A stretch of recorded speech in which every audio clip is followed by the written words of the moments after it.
So a 28-year-old, we're gonna underline that.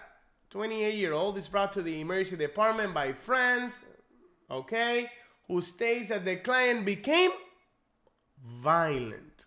See, this is a keyword.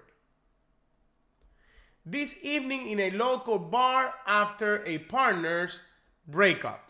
So the patient and the partner, the other half, got into an argument. They are going through a breakup. And now the patient, the 28 years old, decided to act up. But how did the client acted at this bar? Violently.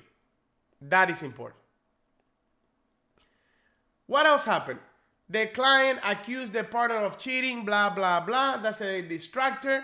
And keyword, pulled out a knife.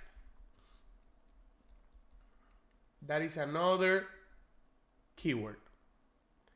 The client's friend were able to stop the client and take the knife before any harm occurred.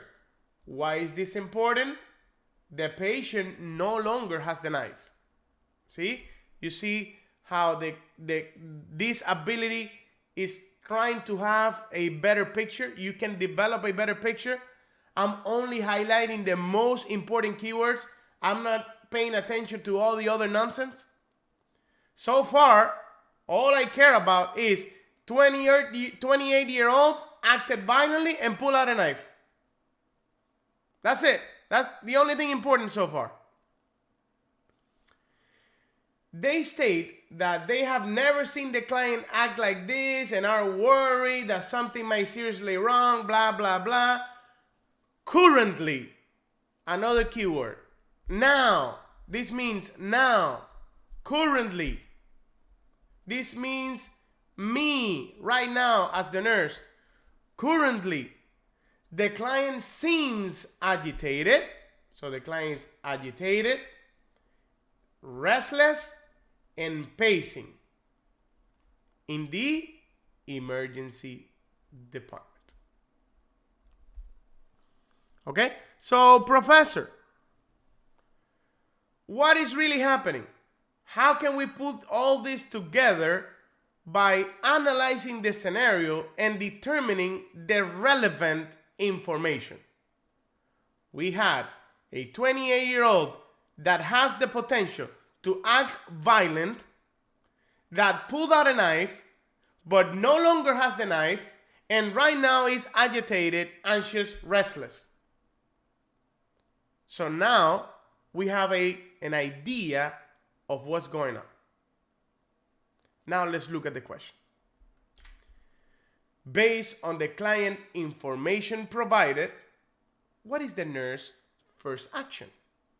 So notice the same priority word you've always seen. First. But now there's only one possible right answer, but you have 1, 2, 3, 4, 5, 6 answers. I didn't want to make it too difficult. Okay? So what will be my first action now? Currently. What happened before happened. That's in the past.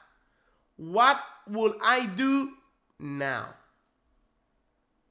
Number 1 says, ask the client's friend to check the client for additional weapons. Oh, what is this about? This relates to this. Since the patient pulled out a knife, is there a possibility that the patient has other kind of weapons? Yes. Yes, it's a possibility. But what's wrong with the first answer?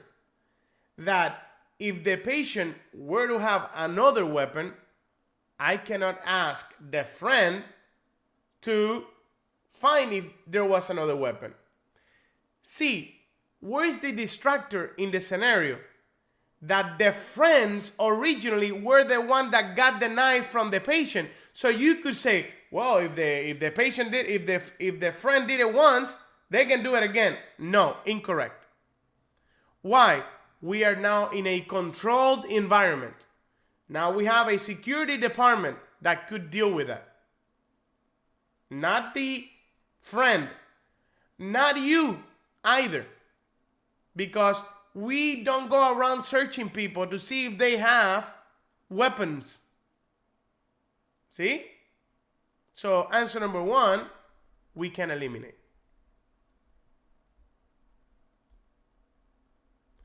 Answer number two, reassure the client that the client is safe and secure in the emergency department. We can never reassure anything because we don't know how violent the patient can get, how drastic the scenario can change, and everything goes out of control. It has happened. We might have to face a scenario where the patient gets extremely violent again, and we have to call the security department.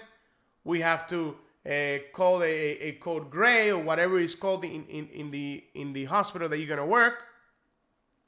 So we don't reassure the client. So we're going to take this one out. Call the local police department. There's no reason to call the local police department. We are not investigating a criminal offense here. We are treating a patient that is in a high emotional state and needs assistance. We're not conducting a criminal investigation. So we're going to take 3 out. Now, allow the client to vent own feeling and keyword promote safety. Why is this answer important? Well, safety is extremely important on the NCLEX. You know that. But how does this relate to the scenario? You see, in the scenario, safety was always compromised. Violent patient, safety was compromised. Pulled out a knife, safety was compromised. The friend went to get the knife, safety was compromised. Now we are controlling the environment. So now we're going to go, no more of that non-safe way to handle things. I will promote safety, and yes, let the client talk about their feelings. In psychiatry or in mental illness, feelings are very important. I talk about that in a strategy for therapeutic communication. So answer number 4 is a good answer. Answer number 5, administer an anti-anxiety medication. Oof. You might say, wow, this is a very, very good answer. But we have to use a critical thinking strategy. According to the NCLEX, do we automatically go to medications or do we try alternatives? There is only a scenario where you can go directly to medications or restraints is if the patient wants to do harm to self or others. If not, you have to try alternative methods. So why 4 and not 5? Because prioritization says that I have to try an alternative method unless my patient's life or my life is in danger. So answer number 5 is eliminated. And the last answer, number 6, distract the client and guide the client to practice coping skills. The problem with this answer is that right now is not the time to practice coping skills because the patient is agitated, restless, and came from an environment of violence. So I have to control this environment a little bit better. It's not the time for teaching coping skills. So I eliminate Answer number 6. The correct answer is allow the client to vent own feeling and promote safety. Another strategy that you could use here is the Maslow's hierarchy of needs strategy. Let's say you're debating in between answer 4 and 6. Answer 4, when we talk about Maslow, we know that Maslow, the basic priority is physiological needs, then safety, then psychosocial needs. Well, promoting safety is safety. And coping skills is psychosocial. What has the priority according to Maslow?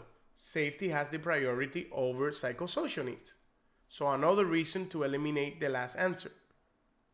And another strategy that you can use here is the umbrella option. Umbrella means there's one answer that covers several things. The allow the client to vent our own feelings talk about psychosocial needs, but at the same time promoting safety covers the safety need. So in this answer, you're covering both safety and psychosocial needs. What do you think about this scenario? Interesting, right?